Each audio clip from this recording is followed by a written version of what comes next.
فصل فی التکفین السنة ان یکفن الرجل فی ثلاثة اصواب ازار وقمیص ولفافۃ لما روی انہ صلی اللہ علیہ وسلم کفن فی ثلاثة اصواب بیض صحولیۃ وَلِأَنَّهُ أَكْثَرُ مَا يَلْبَسُهُ عَادَةً فِي حَيَاتِهِ فَكَذَا بَعْدَ مَمَاتِهِ فَإِنِ اقْتَصَرُوا عَلَى ثَوْبَيْنِ جَازَ وَالثَّوْبَانِ إِزَارٌ وَلِفَافَةٌ فَصْلٌ فِي التَّكْفِينِ یہ فصل ہے میت کو کفن دینے کے بیان میں، میت کو کفن پہنانے کے بیان میں۔ بھئی غسل کا طریقہ بیان ہو گیا، اب کفن کس طرح دیا جائے گا اور کفن کتنے کپڑوں پر مشتمل ہوگا وہ اب صاحب ہدایہ بیان کریں گے۔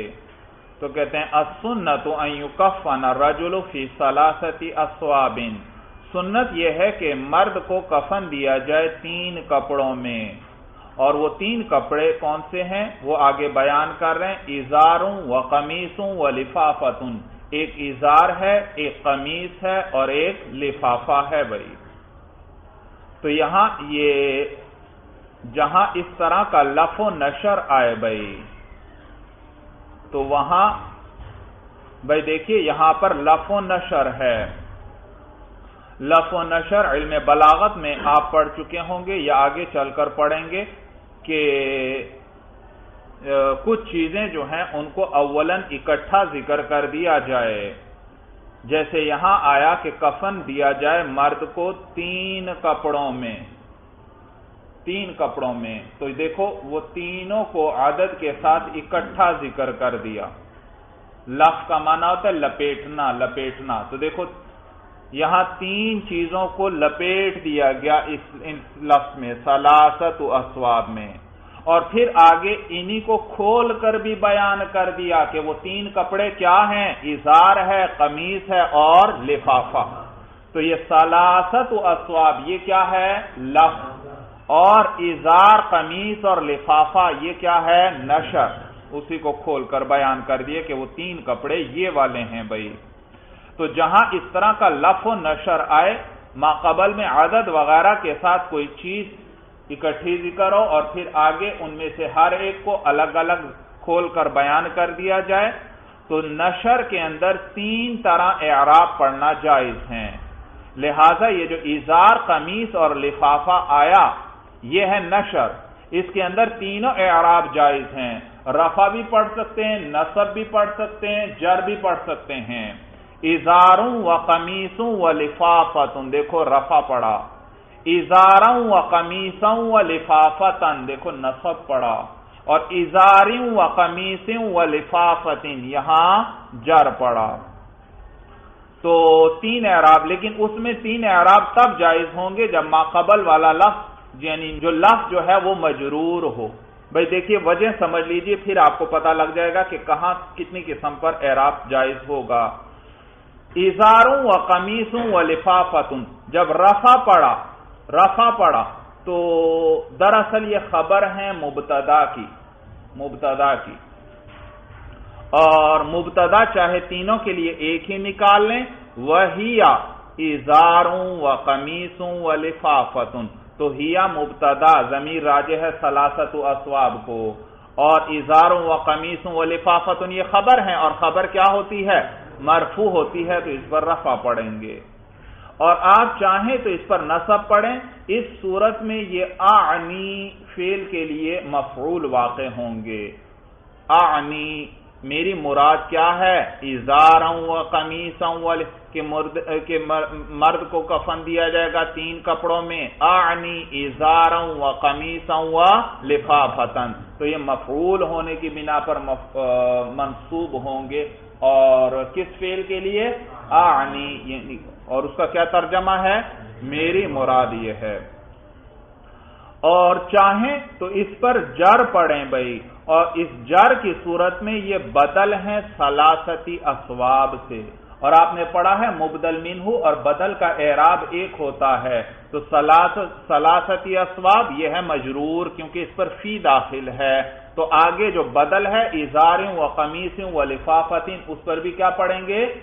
جر پڑھ سکتے ہیں، تو یہاں تینوں اعراب پڑھ سکتے ہیں بھائی، لیکن یہاں اس کتاب کے اندر دو ہی اعراب پڑھ سکتے ہیں آپ بھائی، یا رفع پڑھیں ازاروں و قمیصوں و لفافتن، یا اس پر جر پڑھیں ازاروں و قمیصوں و لفافتن۔ نصب نہیں پڑھ سکتے اس لیے کیونکہ رسم الخط اس کی تائید نہیں کرتا، رسم الخط، کیونکہ اگر نصب پڑھتے تو پھر کیا ہوتا؟ ازارن، را کے بعد کیا آتا؟ الف، وقمیصن اور صاد کے بعد کیا ہوتا؟ وہاں بھی الف ہوتا بھائی۔ ہاں اگر ان پر الف لام ہوتا تو پھر تینوں اعراب جائز ہوتے، تو یہاں کتنی صورتیں پڑھنا جائز ہیں؟ دو صورتیں، ایک رفع اور ایک جر بھائی۔ تو ترکیبیں سمجھ میں آ گئیں، اس کے مطابق جہاں بھی اس طرح کا لفظ و نشر آئے آپ طے کر سکتے ہیں کہ کتنے اعراب پڑھ سکتے ہیں۔ اگر ماقبل مجرور ہے تو جر والا اعراب بھی جائز ہوگا، اگر ماقبل یعنی مبدل منہ مجرور نہیں ہے تو پھر جر پڑھنا جائز نہیں۔ اچھا ہاں، ایک تو صورت میں نے یہ بیان کر دی کہ ایک ہی مبتدا تینوں کے لیے نکال لیں، ہیا اور ازار و قمیص و لفافتن، اس کو کیا بنا دیں؟ اس ہیا کے لیے خبر۔ دوسری صورت یہ کہ ہر ایک کے لیے الگ مبتدا نکال لیں، پیچھے ہے نا تین کپڑے ہیں تو آگے احدھا ازار وثانیھا قمیص وثالثھا لفافۃ، تو ہر ایک کے لیے الگ الگ بھی مبتدا نکال سکتے ہیں۔ ترکیب سمجھ میں آ گئی؟ تو سنت یہ ہے کہ کفن دیا جائے مرد کو فی ثلاثت اسواب، تین کپڑوں میں، ازار و قمیص و لفافۃ، ازار قمیص اور لفافہ۔ دلیل ذکر کر رہے ہیں کہ تین کپڑے کیوں مسنون ہیں، کہتے ہیں لما روی انہ صلی اللہ علیہ وسلم کفن فی ثلاثت اسواب بیض سحولیت، بوجہ اس حدیث کے جس کو روایت کیا گیا ہے کہ حضور صلی اللہ علیہ وسلم کو کفن دیا گیا تین سفید سحولی کپڑوں میں، حضور علیہ السلام کو کفن دیا گیا تین سفید سحولی کپڑوں میں۔ سحول جو ہے، سحول کوئی جگہ ہے یمن کے اندر، وہاں کو کوئی کپڑا ہوگا تو اسی نام سے مشہور ہوگا، تو وہ کپڑا مراد ہے۔ تو حضور علیہ السلام کو تین سفید سحولی کپڑوں میں کفن دیا گیا۔ یہ تو تھی نقلی دلیل، آگے صاحب ہدایہ عقلی دلیل بھی ذکر فرما رہے ہیں کہ تین کپڑوں میں کفن کیوں ہوگا، کہتے ہیں وَلِأَنَّهُ أَكْثَرُ مَا يَلْبَسُهُ عَادَةً فِي حَيَاتِهِ فَكَذَا بَعْدَ مَمَاتِهِ، اس لیے کیونکہ یہ اکثر ہے ان کپڑوں کا جن کو وہ پہنتا تھا عادتاً اپنی زندگی میں، فَكَذَا بَعْدَ مَمَاتِهِ، تو اسی طرح اس کے مرنے کے بعد بھی ہوگا۔ زندگی میں بھی عموماً اکثر آدمی کتنے کپڑے پہنتا ہے؟ تین ہی کپڑے پہنتا ہے، ایک قمیص ہے، ایک ازار ہے تہبند وغیرہ، اور ایک پھر چادر وغیرہ ہوتی ہے، تو تین ہی کپڑے عام حیات میں بھی انسان اکثر استعمال کرتا ہے، تو موت کے بعد بھی کتنے کپڑے ہونے چاہیے؟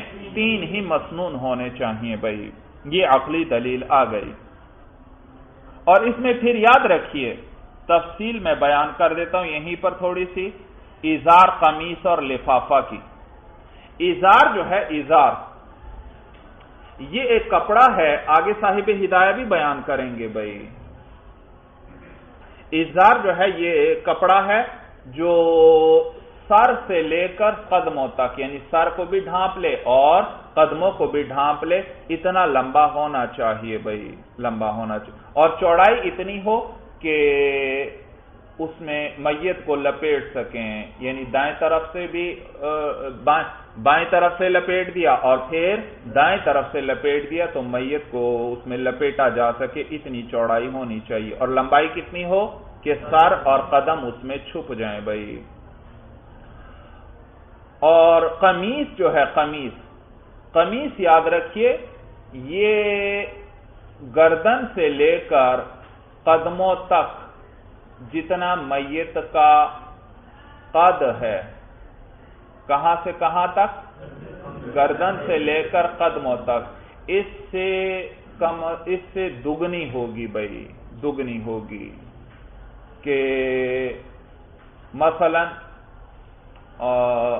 مرنے والے کا قد اگر گردن سے لے کر قدموں تک 2 گز ہے تو یہ کپڑا 4 گز یا اس سے تھوڑا سا زیادہ ہو تاکہ قدم اس میں پھر چھپ جائیں، تو 4 کم از کم 4 گز ہو بھائی، کچھ تھوڑا سا زائد۔ اور اس کا طریقہ یہ ہے کہ اس کپڑا یہ جو 4 گز کا ہے اس کو لمبائی میں درمیان سے موڑ دیں گے تو 2 تہیں بن گئی، ایک اوپر اور ایک نیچے۔ پھر جہاں سے موڑا ہے وہاں پر تھوڑا سا کاٹ دیں گے، درمیان میں سے چاک لگا دیں گے، یہاں بیچ میں سے اب میت کا سر گزاریں گے تو ایک حصہ ایک تہ میت کے نیچے آ جائے گی اور ایک تہ میت کے اوپر آ جائے گی، اس کو کہتے ہیں قمیص۔ بھائی طریقہ سمجھ میں آیا کہ لمبائی اس کی میت سے دگنی ہے کیونکہ ایک تہ نے میت کے نیچے آنا ہے قدموں تک گردن سے، اور دوسری تہ کہاں گردن سے لے کر قدموں تک اوپر آئے گی، تو لمبائی کے رخ اس کپڑے کو موڑ دیں اور جہاں سے موڑا ہے وہاں درمیان میں کپڑے کے چاک لگا دیں گے، کاٹ دیں گے، جہاں بیچ میں سے میت کا سر نکالیں گے تو ایک تہ کہاں آ گئی، میت کے نچلی جانب، اور ایک تہ میت کے اوپر والی جانب آ گئی۔ طریقہ سمجھ میں آ گیا۔ اور اس کے بعد یہ لفافہ ہے بھائی، لفافہ یہ سب سے اوپر آتا ہے اور یہ سر کی طرف بھی کچھ زائد ہو اور قدموں کی طرف بھی کچھ زائد ہو بھائی، تو یہ پوری میت اس کے اندر لپیٹنی ہے اور سر سے کچھ زائد ہو، کیونکہ پھر اوپر والے حصے کو پھر کسی پٹی وغیرہ سے گرا دے کر اوپر کی طرف باندھ دیں گے، اور جو قدموں کی طرف کچھ تھوڑا سا حصہ زائد ہے اس کو پھر اکٹھا کر کے قدموں کی طرف بھی کسی پٹی وغیرہ سے گرا دے دی جائے گی بھائی۔ طریقہ سمجھ میں آ گیا۔ اور ترتیب ان میں ترتیب بھی آگے صاحب ہدایہ بیان کریں گے بھائی۔ ترتیب یہ کہ سب سے پہلے میت کو قمیص پہنائی جائے گی، یعنی وہ کپڑا جو اوپر اور نیچے دونوں طرف اس کی تہیں آ گئیں، پھر اس کے بعد اس کے اوپر ازار آئے گا، اور ازار بھی کہاں سے کہاں تک تھا، سر سے لے کر قدم تک، یعنی اس میں سر بھی چھپ جائے اور قدم بھی چھپ جائے، اتنا لمبا ہو، وہ اس کے اوپر اس میں لپیٹیں گے، اور اس میں بھی بائیں جانب پہلے لپیٹیں گے اور دائیں جانب اس کے بعد لپیٹیں گے تاکہ دائیں جانب اوپر آ جائے، دائیں جانب والا کپڑا اوپر آ جائے۔ تو پہلے کون سی جانب لپیٹیں گے؟ بائیں جانب، پھر اس کے بعد دائیں جانب، اس ترتیب سے دائیں جانب والا جو کپڑا ہے وہ اوپر آ جائے گا،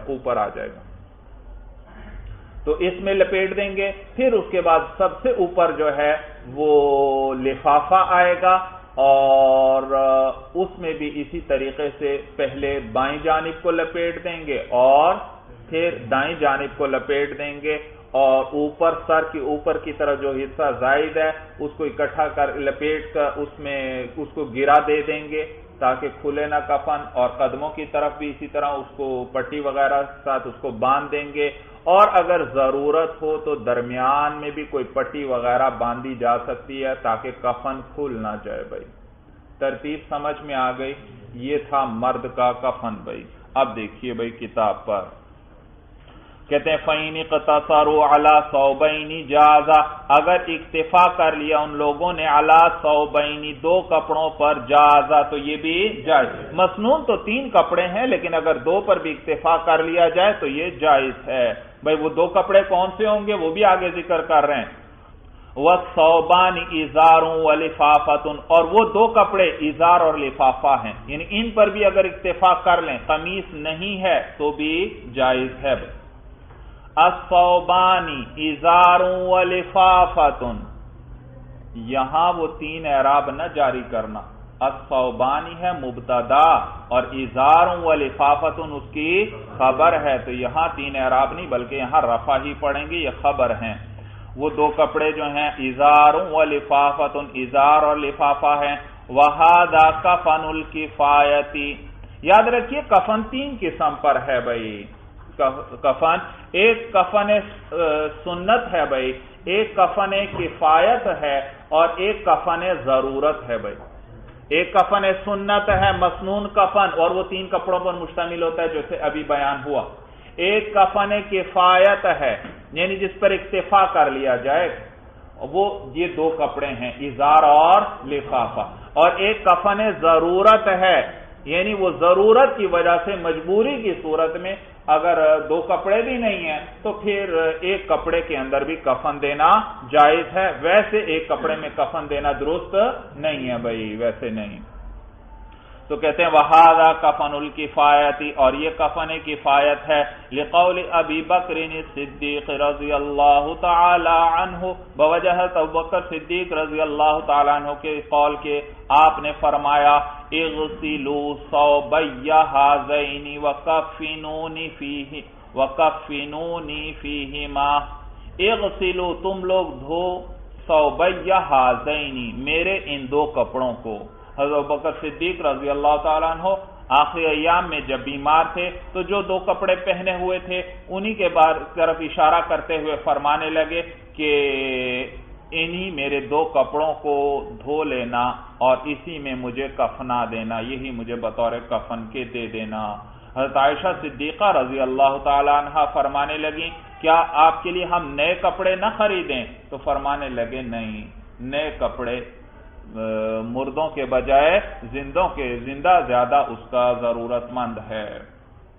تو یہ تھے پہلے خلیفہ راشد حضرت ابوبکر صدیق رضی اللہ تعالیٰ عنہ، جو بالاجماع انبیاء کے بعد تمام انسانوں سے افضل ترین شخص ہیں بھائی، اور الحمدللہ ثم الحمدللہ کہ اللہ نے ہمیں ان صحابہ کی محبت نصیب فرمائی ہے۔ عجیب بھائی انسان ان لوگوں پر حیران ہوتا ہے جو صحابہ کو اپنی طعن و تشنیع کا نشانہ بناتے ہیں بھائی۔ یہ تو وہ جلیل القدر ہستیاں کہ تاریخ نے اس سے پہلے نہ ایسے انسان دیکھے اور نہ قیامت تک ایسے انسانوں کو دیکھ سکے گی بھائی۔ ان کا ذکر بھی آتا ہے تو دل میں ایمانی حلاوت محسوس ہوتی ہے بھائی۔ بطور شکر کہ آپ حضرات کو 2 رکعت نفل پڑھنے چاہیے بھائی کہ اللہ تعالیٰ نے آپ کو صحابہ کی محبت نصیب فرمائی ہے، کتنی عظیم نعمت ہے بھائی، اس کا آپ تصور نہیں کر سکتے۔ حدیث میں آتا ہے المرء مع من احبا، کہ قیامت میں جس شخص سے محبت ہوگی انسان اسی کے ساتھ ہوگا۔ اللہ تعالی ہمیں بھی قیامت میں صحابہ کے ساتھ جمع فرمائے بھائی۔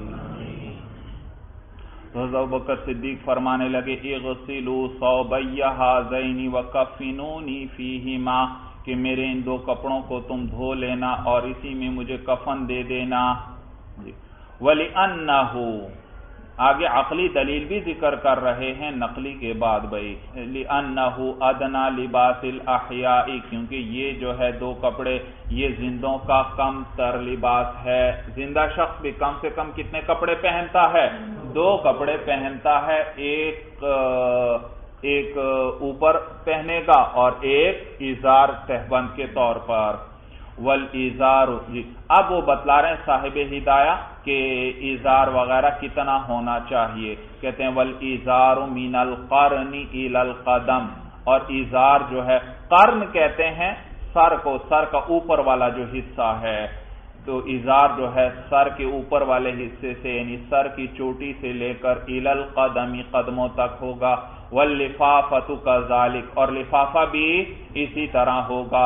والقمیص من اصل العنق، اور قمیص جو ہے وہ گردن کی جڑ سے ہوگی۔ کہاں سے؟ من اصل العنق، گردن کی جڑ سے بھائی۔ ترتیب میں نے بتلا دی آپ کو، قمیص کہاں تک ہوگی؟ یہ گردن کی جڑ سے لے کر قدموں تک بھائی، اور 2 تہیں ہوں گی، ایک تہ اوپر کی جانب اور ایک تہ نیچے کی جانب ہوگی بھائی۔ وَإِذَا أَرَادُوا لَفَّ الْكَفَنِ ابْتَدَأُوا بِجَانِبِهِ الْأَيْسَرِ فَلَفُّوهُ عَلَيْهِ، اور جب ارادہ کریں اس پر کفن کے لپیٹنے کا، کفن فا کے فتحہ کے ساتھ ہے یہ لفظ بھائی، بس جب وہ ارادہ کریں لف الکفن، کفن کے لپیٹنے کا، ابتدأوا بجانبہ الایسر، میں نے آپ کو کیا بتلایا تھا بھائی کفن لپیٹنا کس طرح ہے ازار اور لفافے کو؟ پہلے کون سی جانب کو لپیٹنا ہے؟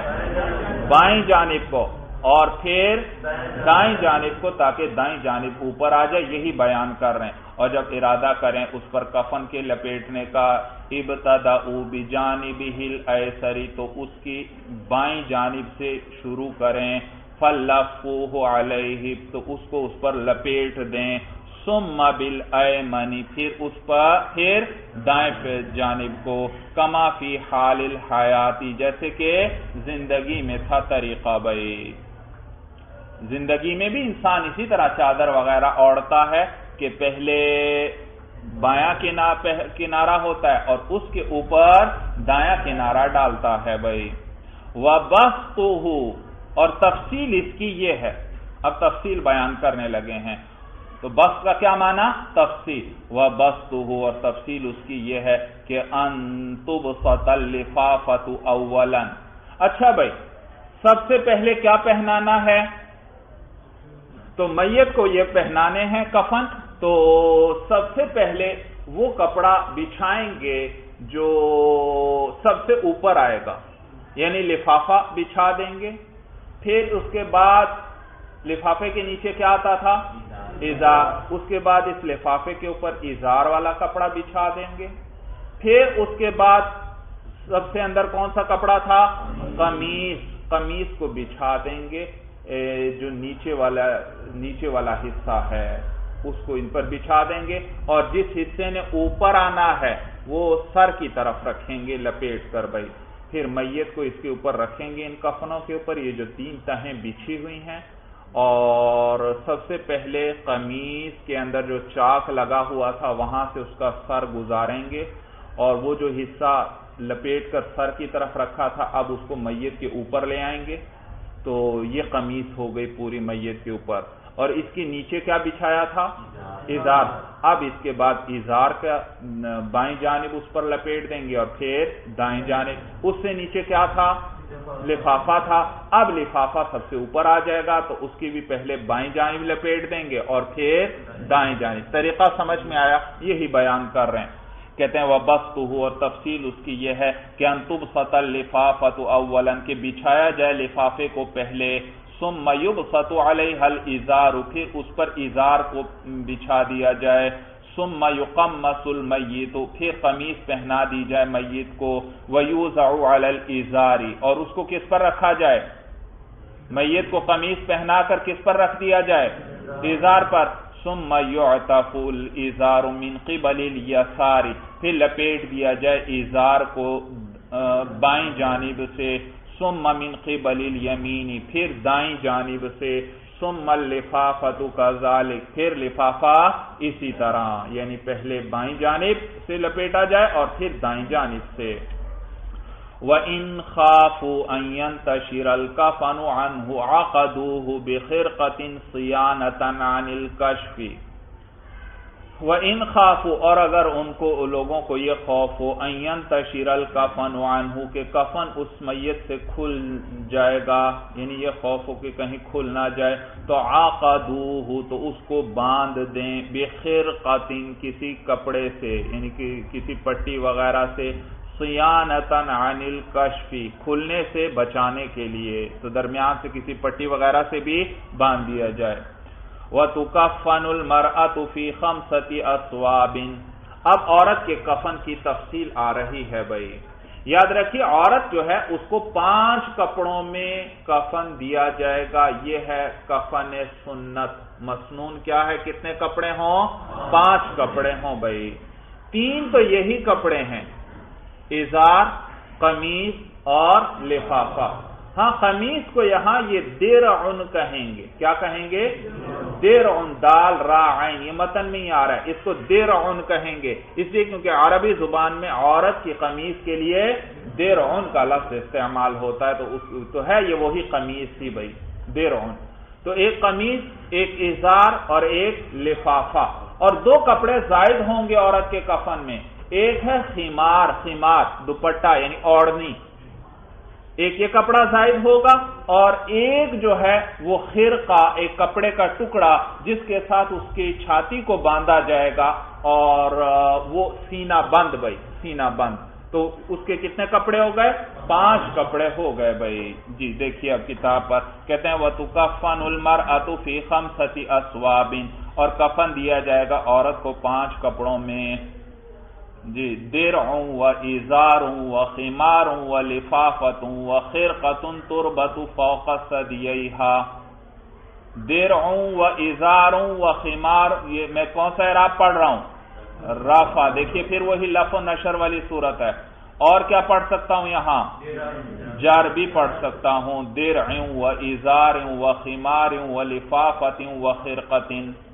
اور نصب نہیں، کیونکہ رسم الخط اس کے مطابق نہیں ہے بھائی. تو 5 کپڑوں میں دیا جائے گا اس کو کفن. درعن ایک قمیص ہے، و ازار اور ایک ازار ہے، و خمار اور ایک اوڑھنی ہے یعنی دوپٹہ ہے، یہ تقریباً کوئی 1.5 گز کے لگ بھگ کپڑا ہوگا. و لفافت اور ایک لفافہ ہے، و خرقت اور ایک ایسا کپڑا تربت فوق ثدییھا جس کو باندھا جائے گا اس عورت کی دونوں چھاتیوں کے اوپر. لحدیث ام عطیہ رضی اللہ تعالی عنہا ان النبی صلی اللہ علیہ وسلم اعطى اللواتی غسلن بنتہ 5 اثواب.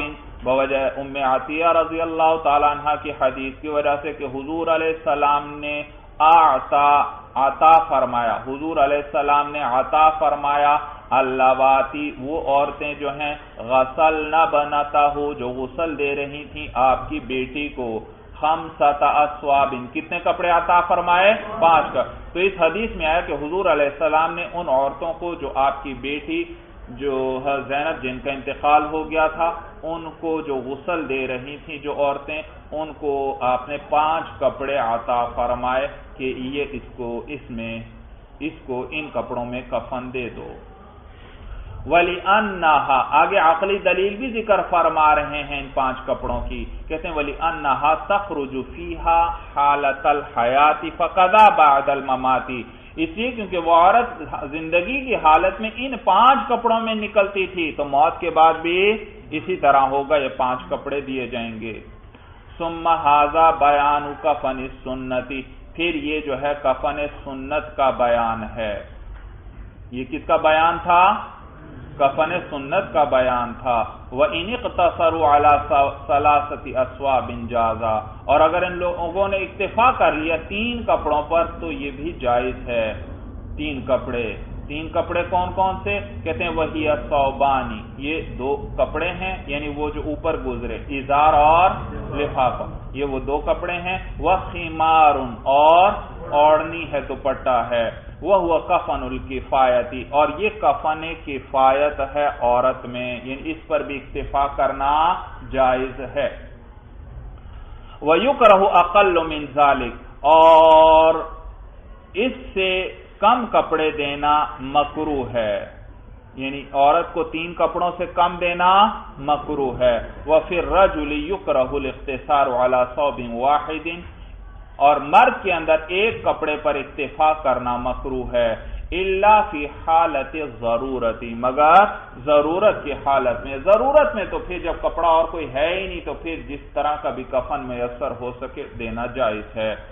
دلیل اس کی ذکر کر رہے ہیں. کہتے ہیں لأن مصعب بن عمیر رضی اللہ تعالی عنہ حین استشہد کفن فی ثوب واحد اس لیے کیونکہ مصعب بن عمیر جب وہ شہید ہو گئے تو ان کو کفن دیا گیا 1 کپڑے میں.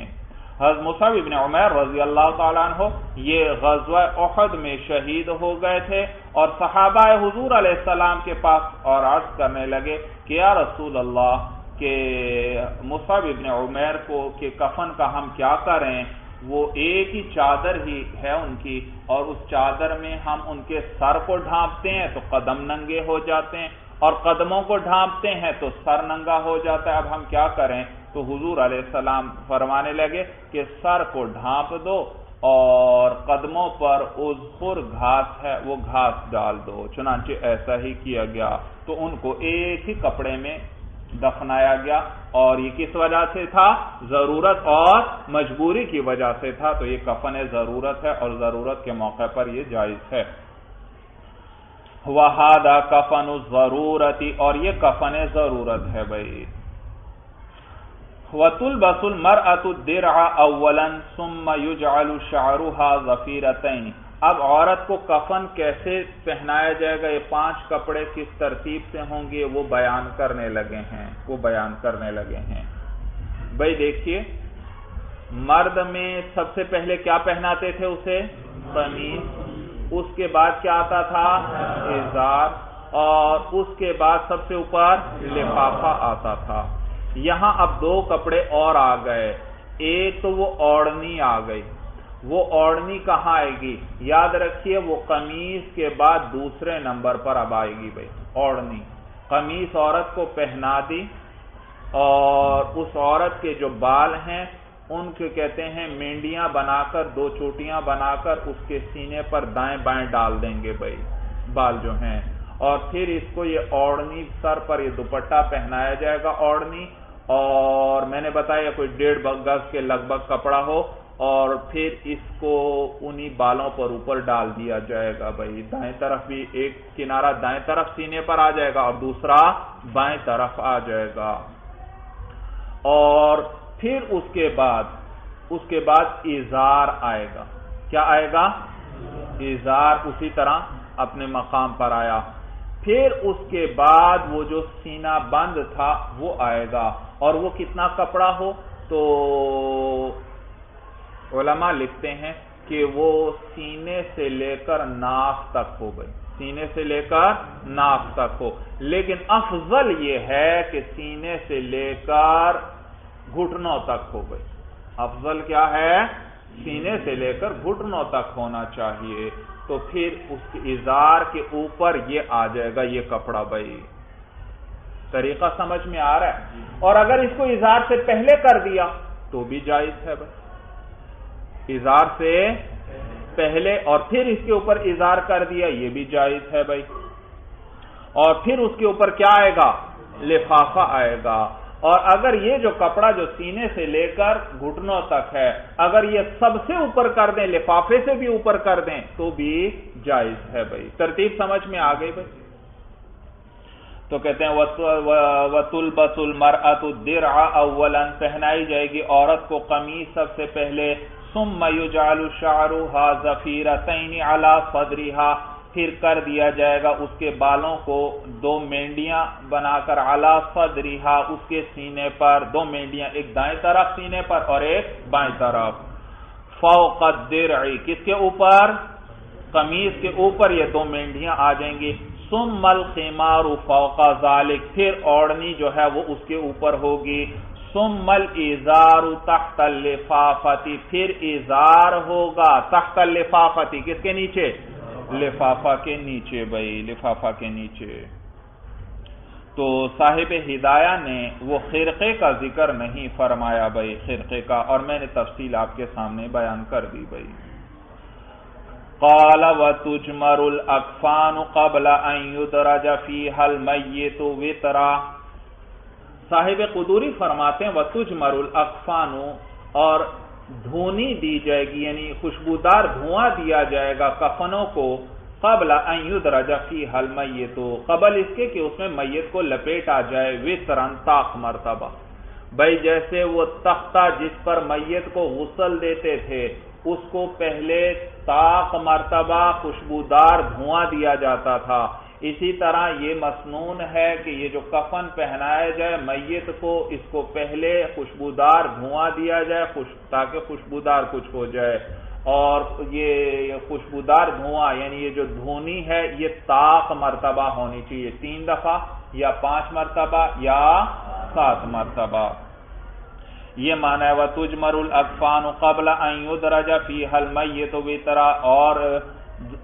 خوشبودار دھواں دیا جائے گا کفنوں کو قبل اس کے کہ اس میں داخل کیا جائے میت کو طاق، لِأَنَّهُ صلی اللہ علیہ وسلم امر بِإِجْمَارِ أَكْفَانِ بَنَتِهِ، اسی کیونکہ حضور علیہ السلام نے اپنی بیٹی کے کفنوں کو خوشبودار دھواں دینے کا حکم فرمایا، وترن طاق بھائی، والاجمار هو التطیب، اور اجمار بھائی معنی بھی بیان کرتے ہیں، معنی بھی بیان کر رہے ہیں، اجمار کیا ہے، هو التطیب، خوشبو لگانا ہے یعنی خوشبو والا دھواں دینا، فَإِذَا فَرَغُوا مِنْهُ صَلَّوْا عَلَيْهِ لِأَنَّهَا فَرِيضَةٌ، پس جب اس سے فارغ ہو جائیں، یعنی غسل بھی دے دیا اور کفن بھی دے دیا، تو اس سے جب فارغ ہو جائیں تو پھر اس پر نماز جنازہ پڑھیں، لِأَنَّهَا فَرِيضَةٌ، کیونکہ نماز جنازہ فرض ہے، فرض ہے۔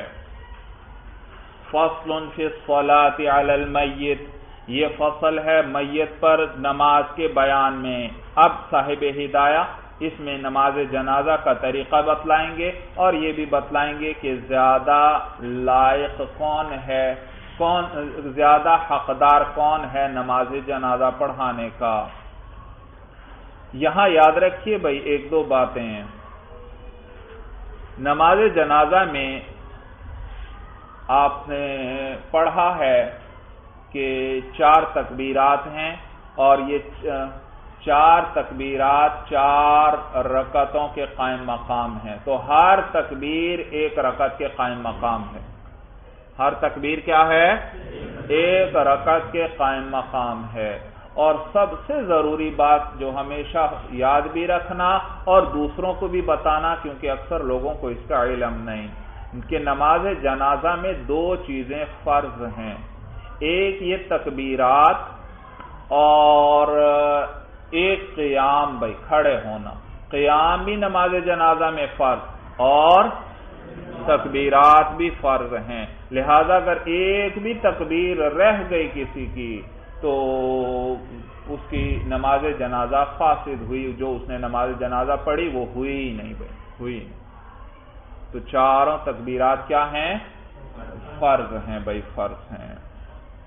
اور نماز جنازہ کی نیت یہ کرے انسان کہ وہ اللہ کی رضا کے لیے اور میت کے لیے بطور دعا کہ یہ نماز پڑھتا ہے بھائی، اللہ کی رضا کے لیے اور میت کی دعا کے لیے، یہ میت کے لیے بطور دعا کی نماز پڑھتا ہے۔ جی آگے تفصیل ساری کتاب میں آ رہی ہے۔ کہتے ہیں وَأَوْلَى النَّاسِ بِالصَّلَاةِ عَلَى الْمَيِّتِ السُّلْطَانُ إِنْ حَضَرَ، اور لوگوں میں سے زیادہ حقدار اس نماز کا بالصلاۃ علی المیت، میت پر نماز کا لوگوں میں سے زیادہ حقدار السلطان، وہ بادشاہ ہے یعنی خلیفہ ہے، وہ سب سے زیادہ حقدار ہے۔ ان حضر، اگر وہ حاضر ہو، اگر خلیفہ حاضر ہو تو پھر کسی اور کے لیے مقدم ہونا درست نہیں، الا یہ کہ وہ آگے کرے۔ بھئی کیا وجہ ہے یہ بادشاہ یا خلیفہ کیوں زیادہ حقدار ہے؟ لِأَنَّ فِي التَّقَدُّمِ عَلَيْهِ ازْدِرَاءً بِهِ، لِأَنَّ فِي التَّقَدُّمِ عَلَيْهِ ازْدِرَاءً بِهِ، یہ ازدراءً یہ اسم ہے انا کا بھئی مؤخر ہے تو یہ منصوب ہوگا، اس لیے کیونکہ بادشاہ پر مقدم ہونے میں کہ کوئی اس پر مقدم ہو جائے، ازدراءً بِهِ اس میں اس بادشاہ کی توہین ہے، اس کی تحقیر ہے کہ کوئی اور کیا ہو جائے اس کی موجودگی میں آگے ہو جائے، لہذا وہ سب سے زیادہ حقدار ہے۔ فَإِن لَمْ يَحْضُرْ، پھر یاد رکھیے خلیفہ اگر موجود نہیں تو پھر اگر اس نے کسی کو حکم دیا ہے، کوئی اس کا نائب ہے، وہ دوسرے نمبر پر وہ حقدار ہے۔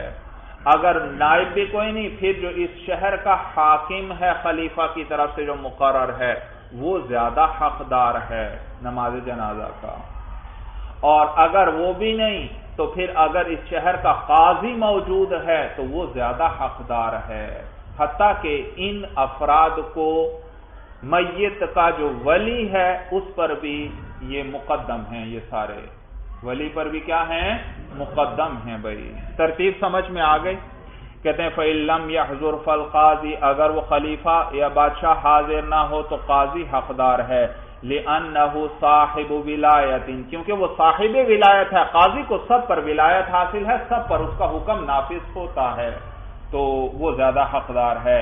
فَإِن لَمْ يَحْضُرْ، پس اگر قاضی بھی حاضر نہ ہو، فَيُسْتَحَبُّ تَقْدِيمُ إِمَامِ الْحَيِّ، تو پھر محلے کا جو امام ہے اس کو مقدم کرنا مستحب ہے، اس کو مقدم کرنا مستحب ہے۔ دیکھیے یہاں مستحب فرمایا، معلوم ہوا اس کو مقدم کرنا واجب نہیں ہے بھائی۔ تو مستحب ہے اس محلے کے امام کو مقدم کرنا۔ بھائی اس کو مقدم کرنا کیوں مستحب ہے؟ دلیل کیا اس کی؟ کہتے ہیں لِأَنَّهُ رَضِيَهُ فِي حَالِ حَيَاتِهِ، اس لیے کیونکہ وہ مرنے والا جو ہے وہ راضی تھا اس امام پر اپنی زندگی کی حالت میں، وہ اس کی امامت پر راضی تھا، لہذا جنازے میں بھی اس کو مقدم کرنا مستحب ہے۔ قال، آگے صاحب قدوری فرماتے ہیں ثم الولی، پھر حقدار کون ہے؟ ولی جو ہے میت کا، والاولیاء علی الترتیب المذکور فی النکاح، اور اولیاء جو ہیں اسی ترتیب پر ہوں گے جو کتاب النکاح، جو نکاح کے باب میں جس طرح ذکر کیے جاتے ہیں۔ کس میں؟ نکاح میں جیسے ذکر ہیں۔ نکاح میں بھائی آپ نے پڑھا ہے کہ نکاح میں سب سے اول ولایت کا حقدار، جس کو ولایت حاصل ہوگی، وہ عورت کا بیٹا ہے۔ اگر وہ ہو، کسی عورت کے نکاح کا معاملہ ہے اور اس کا بیٹا ہے، تو سب سے زیادہ ولایت کا حق کس کو حاصل ہے؟ ولایت کا حقدار کون ہے؟ بیٹا جو ہے اس کو۔ اور اس کے بعد اگر اس عورت کا والد زندہ ہے تو دوسرا درجہ اس کا ہے بھائی، دوسرا درجہ اس کا ہے، اور اسی طرح وہاں ترتیب ذکر ہے۔ لیکن یہاں یاد رکھنا، علماء فرماتے ہیں، فقہا فرماتے ہیں کہ یہاں باپ بیٹے پر مقدم ہے۔ نماز جنازہ کے معاملے میں باپ کو ولایت حاصل ہوگی اگر بیٹا موجود ہو، تو یہاں پہلا درجہ اولیاء میں باپ کا ہے اور دوسرا درجہ کس کا؟ بیٹے کا۔ اور نکاح کے اندر پہلا درجہ کس کا؟ بیٹے کا ہے، اور دوسرا درجہ باپ کا ہے بھائی۔ اور اگر ایک ہی درجے کے کئی ولی ہیں، ایک ہی درجے کے کئی ولی ہیں، تو پھر ان میں جو زیادہ عمر والا ہوگا وہ حقدار ہوگا۔ مثلا مرنے والے کے کئی بیٹے ہیں، تو جو زیادہ عمر والا ہے، جو ان میں بڑا ہے، وہ زیادہ حقدار ہوگا بھائی۔ تفصیل سمجھ میں آ گئی؟ تو کہتے ہیں والاولیاء علی الترتیب المذکور فی النکاح، اور اولیاء جو ہیں اس ترتیب پہ ہوں گے جو ذکر کی گئی ہے نکاح میں۔ فَإِن صَلَّى غَيْرُ الْوَلِيِّ أَوِ السُّلْطَانِ، بس اگر نماز پڑھی اس پر غیر ولی نے، یعنی ولی کے علاوہ کسی اور نے، أَوِ السُّلْطَانِ، یا بادشاہ کے علاوہ کسی اور نے، أَعَادَ الْوَلِيُّ، تو ولی کیا کر سکتا ہے؟ اعادہ کروا سکتا ہے، یعنی انشاء، یعنی اگر چاہے، یعنی ضروری نہیں ہے اعادہ کروائے، لیکن اگر چاہے تو ولی کیا کر سکتا ہے؟ اعادہ کروا سکتا ہے۔ لما ذکرنا، اس وجہ سے جو ہم نے ذکر کر دی کہ ان الحق للاولیاء، کہ حق کس کا ہے؟ اولیاء کا ہے۔ اور یہ بھی یاد رکھیے، صرف بادشاہ کا استثناء نہیں، میں نے تفصیل بیان کر دی۔ جو لوگ ولی پر مقدم ہیں، یعنی بادشاہ ہو، یا بادشاہ کا جس کو بادشاہ نے حکم دیا ہے، یا اس شہر کا حاکم ہے، یا قاضی ہے، ان لوگوں میں سے اگر کوئی نماز جنازہ پڑھا دیتا ہے تو پھر ولی کو لوٹانے کا حق نہیں ہے بھائی، کیونکہ یہ تو خود ہی ولی پر کیا تھے؟ مقدم تھے بھائی۔ تو ہاں، اگر ان کے علاوہ کسی اور نے نماز جنازہ پڑھا دی اور ولی چاہتا ہے اس کا اعادہ کرنا کہ پھر لوٹا دے، تو پھر اس کے لیے شرعاً جائز ہے، شرعاً جائز ہے۔ اور اگر اس کی اجازت سے کسی نے پڑھائی ہے نماز جنازہ بھائی، سمجھیں، تو پھر درست نہیں ہے اس کے لیے، کیونکہ اس کی اجازت سے ہوئی ہے باقاعدہ بھائی۔ یعنی انشاء لما ذکرنا ان الحق للاولیاء، اس وجہ سے جو ہم نے ذکر کر دی کہ حق جو ہے اولیاء کے لیے ہے۔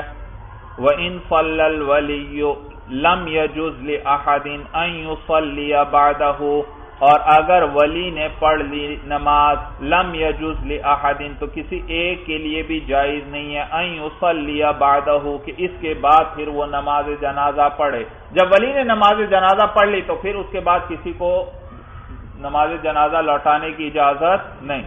لأن الفرض يتأدى بالأول، دلیل ذکر کر رہے ہیں، کہتے ہیں لأن الفرض يتأدى بالأول، اس لیے کیونکہ فرض ادا ہو گیا پہلی نماز سے ہی، والنفل بها غیر مشروع، اور نفل اس نماز کے ساتھ وہ مشروع نہیں ہے۔ یہ نماز نفلاً پڑھنا مشروع نہیں ہے، ایک ہی دفعہ پڑھی جاتی ہے اور ایک دفعہ ولی نے پڑھ دی ہے، تو اب کوئی اور نہیں پڑھ سکتا۔ ولہذا اور اسی وجہ سے رأینا الناس ترکوا عن آخرهم الصلاة على قبر النبی صلی اللہ علیہ وسلم وهو اليوم كما وضع، اور اسی وجہ سے ہم نے دیکھا ہے لوگوں کو کہ ترکوا انہوں نے چھوڑ دیا ہے کس چیز کو؟ آگے آ رہا ہے الصلاة على قبر النبی، حضور علیہ السلام کی قبر پر نماز جنازہ کو لوگوں نے چھوڑ دیا، وہ نہیں پڑھتے۔ عن آخرهم ای عن اولہم الى آخرہم، اول سے لے کر آخر تک، تو یہ اصل ترکیب کیا ہے؟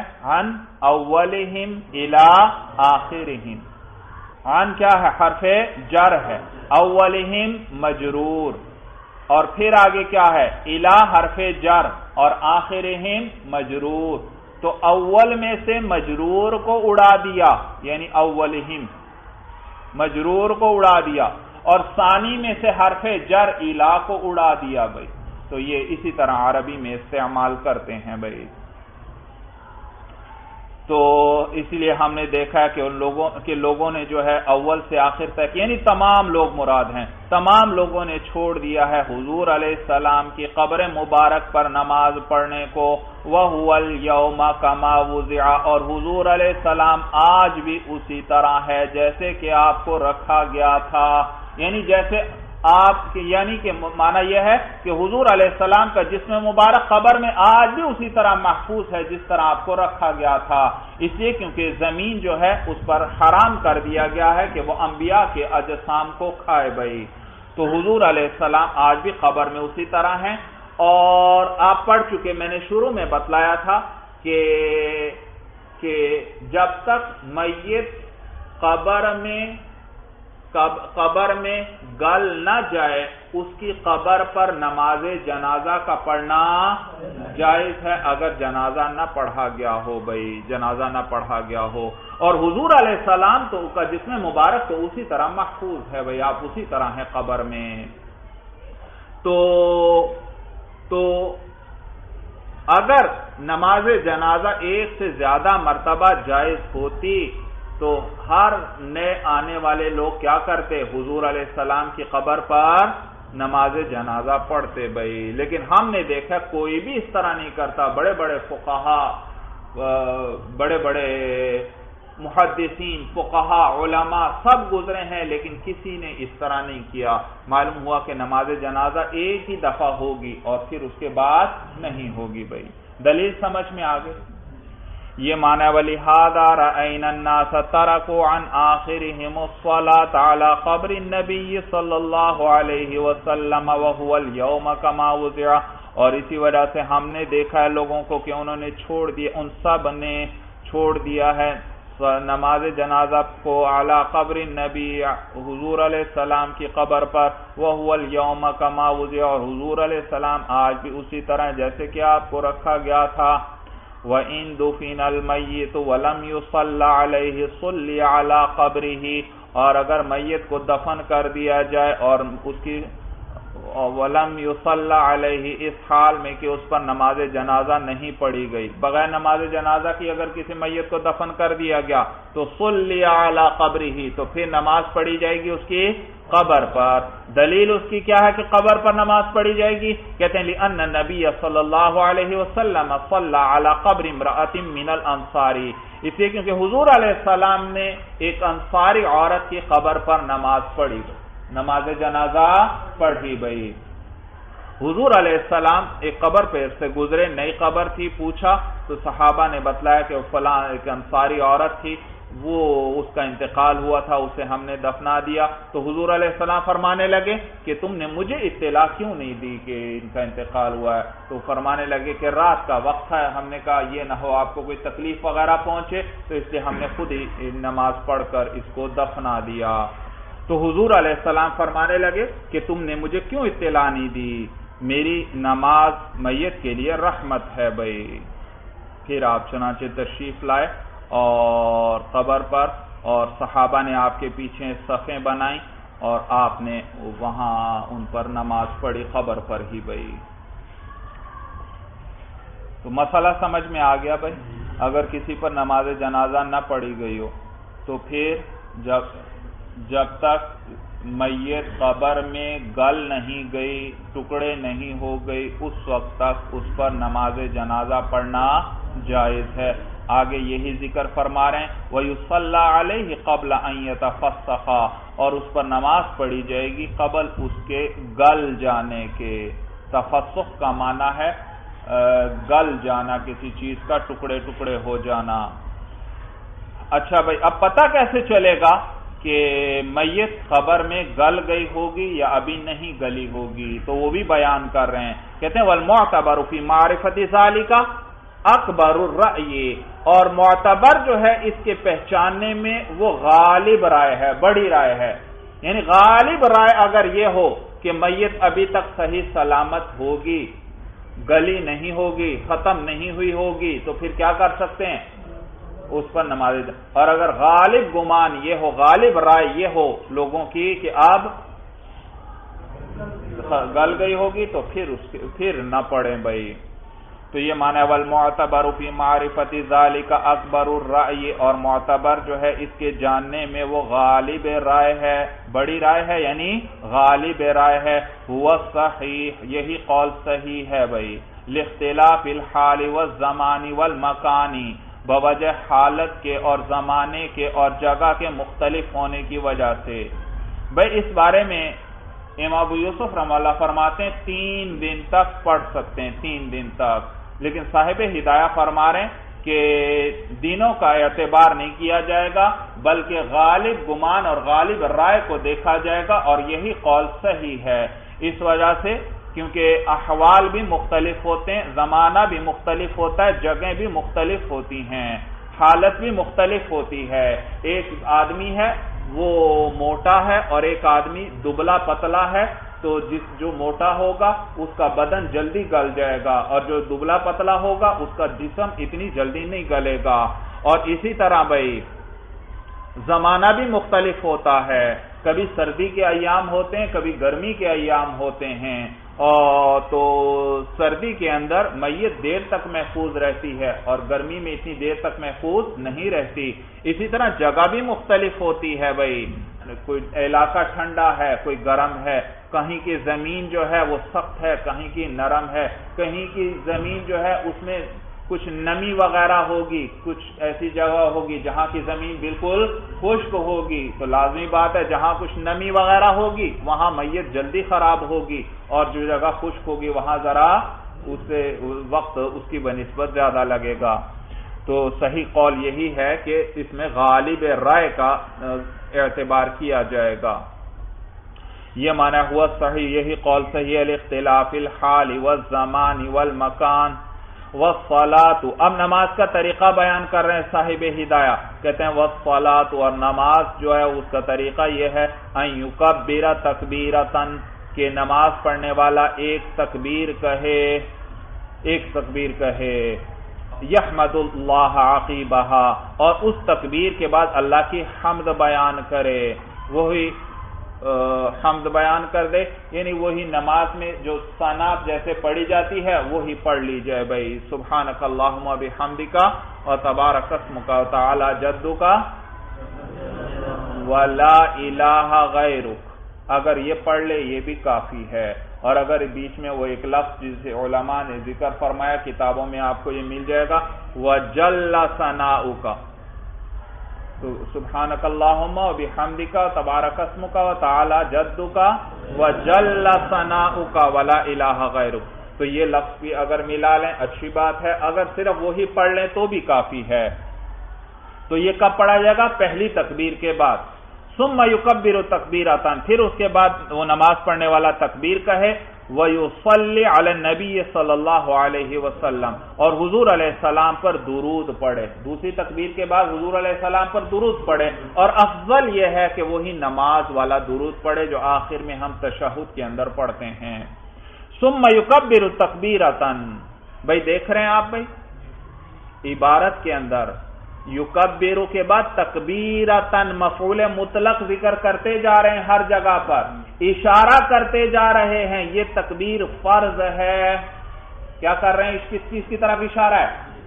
یہ جو مفعول مطلق لا رہے ہیں یہ اشارہ اس بات کی طرف کہ یہ تکبیر فرض ہے، اس کی جگہ کچھ اور نہیں کہہ سکتے، حالانکہ وہ پیچھے نماز میں آپ نے پڑھا تھا بھائی، اختلاف پڑھا تھا کہ اللہ اجل یا الرحمن اکبر وغیرہ کہہ دیا تو بھی جائز ہے امام صاحب کے نزدیک۔ یہاں یہ تکبیرتاً مفعول مطلق لا رہے ہیں اور آپ نے پڑھا مفعول مطلق کس لیے لایا جاتا ہے، اس کا کیا فائدہ ہے؟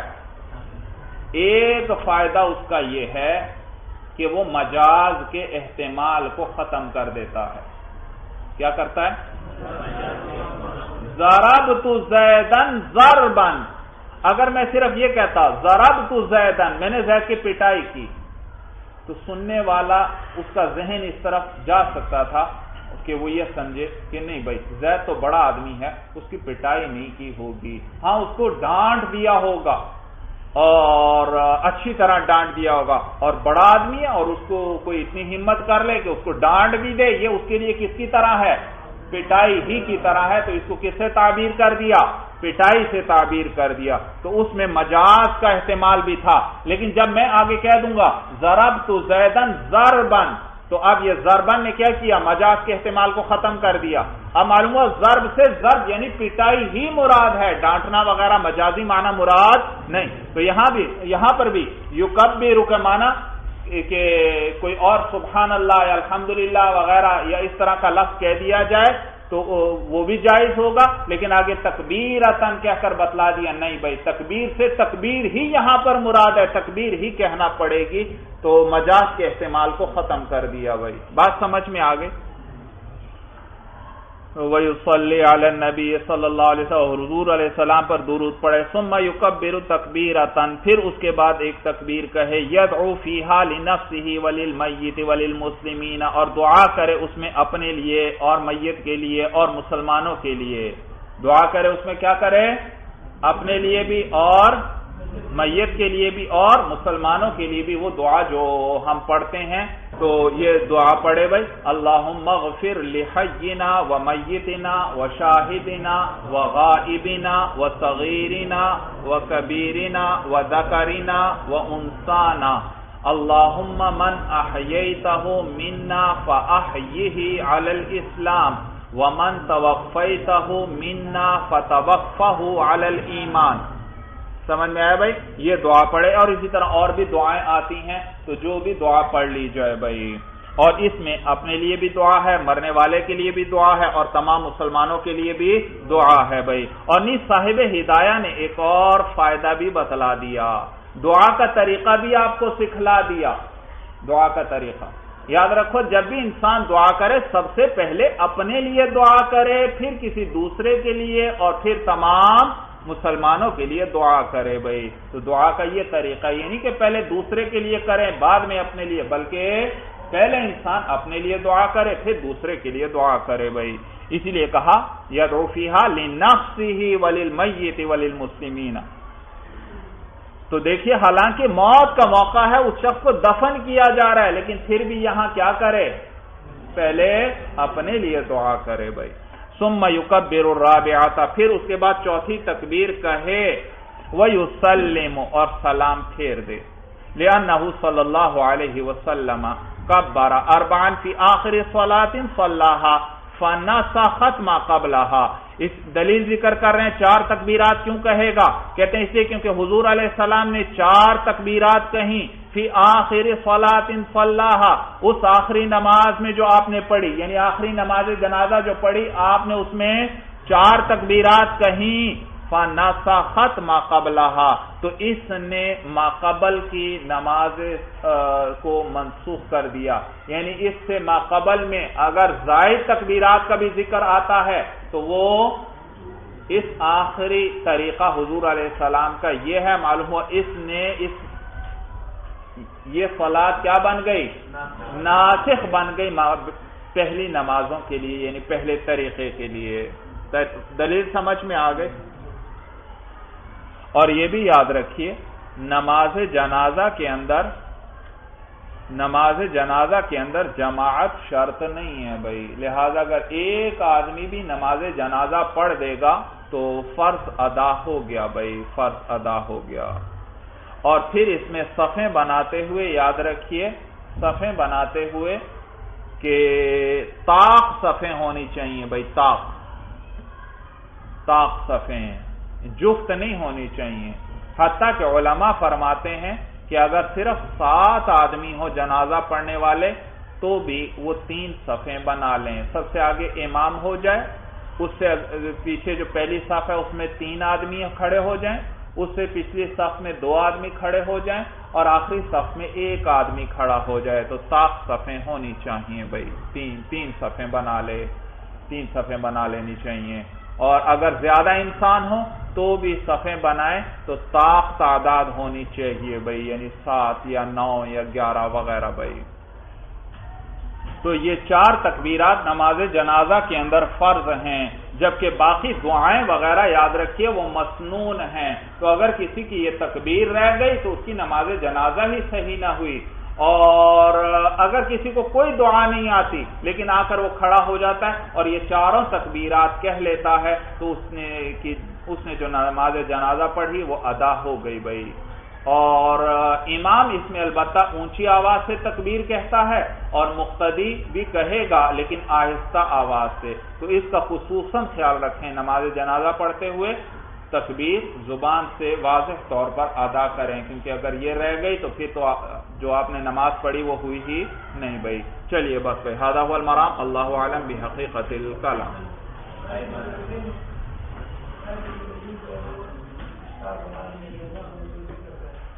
بھائی بتلا دیا صاحب ہدایہ نے، والنفل بہا غیر مشروع، نماز جنازہ میں نفل صرف میں ایک ہی دفعہ ہوگی۔ اور یہ بھی یاد رکھیے بھائی، نماز جنازہ کے اندر میت کا موجود ہونا بھی شرط ہے۔ میت سامنے ہے تو نماز جنازہ صحیح ہے، اگر میت سامنے نہیں ہے تو پھر جنازہ بھی صحیح نہیں ہے۔ اسی لیے عند الاحناف جو ہے وہ غائبانہ نماز جنازہ صحیح نہیں، اور جو دلیل ذکر کرتے ہیں وہ کہ حضور علیہ السلام نے نجاشی جو تھا شاہ حبشہ ان پر غائبانہ نماز جنازہ پڑھی تھی، لیکن اس کا ہم جواب دیتے ہیں کہ وہ حضور علیہ السلام کی خصوصیات میں سے ہے، خصوصیات میں سے، کیونکہ آپ نے حضور علیہ السلام نے تمام زندگی میں صرف انہی کی غائبانہ نماز جنازہ ادا کی ہے۔ اس کے علاوہ بھی اور بڑی بڑے مواقع آئے جہاں پر صحابہ دور دور جہاد وغیرہ میں نکلے ہوئے تھے، ان کی شہادت ہوئی، اور حضور علیہ السلام کو یہاں مدینہ منورہ میں اطلاع ملی، لیکن آپ نے کسی پر بھی غائبانہ نماز جنازہ نہیں پڑھی بھائی۔ وہ حضور علیہ السلام کی خصوصیات میں سے تھا، اور وہ بھی صرف حضور علیہ السلام نے نجاشی کی نماز جنازہ پڑھی ہے، کسی اور کی نہیں بھائی۔ تو معلوم ہوا یہ جائز نہیں ہے بھائی عند الاحناف بھائی، جبکہ بعض فقہا فرماتے ہیں کہ غائبانہ بھی پڑھ سکتے ہیں۔